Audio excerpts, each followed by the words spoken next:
Jérémie chapitre 27.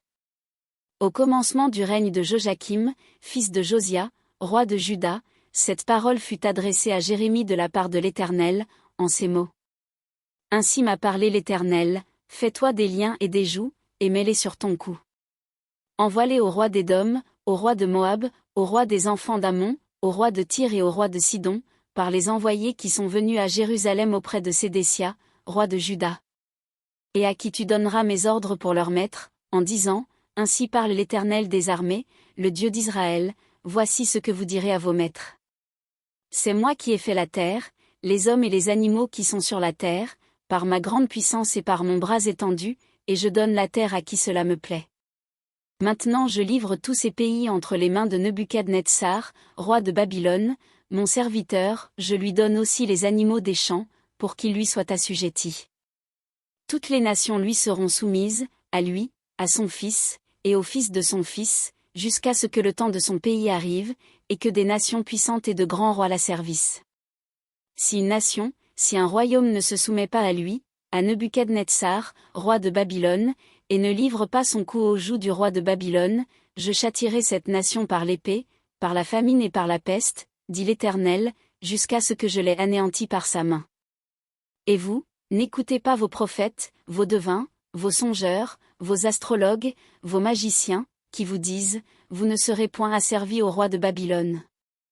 Car c'est le mensonge qu'ils vous prophétisent, afin que vous soyez éloignés de votre pays, afin que je vous chasse et que vous périssiez.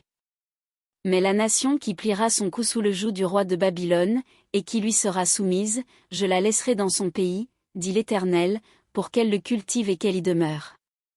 J'ai dit entièrement les mêmes choses à Sédécia, roi de Juda, pliez votre cou sous le joug du roi de Babylone, soumettez-vous à lui et à son peuple, et vous vivrez.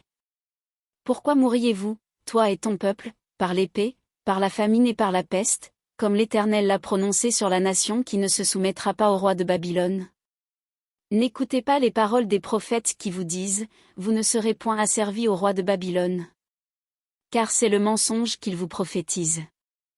Je ne les ai point envoyés, dit l'Éternel, et ils prophétisent le mensonge en mon nom, afin que je vous chasse et que vous périssiez, vous et les prophètes qui vous prophétisent. J'ai dit aux sacrificateurs et à tout ce peuple, ainsi parle l'Éternel, n'écoutez pas les paroles de vos prophètes qui vous prophétisent, disant, voici, les ustensiles de la maison de l'Éternel seront bientôt rapportés de Babylone. Car c'est le mensonge qu'ils vous prophétisent. Ne les écoutez pas, soumettez-vous au roi de Babylone, et vous vivrez. Pourquoi cette ville deviendrait-elle une ruine?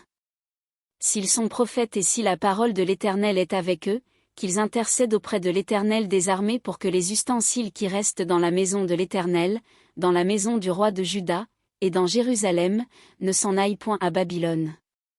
Car ainsi parle l'Éternel des armées au sujet des colonnes, de la mer, des bases, et des autres ustensiles qui sont restés dans cette ville, qui n'ont pas été enlevés par Nebuchadnezzar, roi de Babylone, lorsqu'il emmena captif de Jérusalem à Babylone Jeconia, fils de Joachim, roi de Juda, et tous les grands de Juda et de Jérusalem.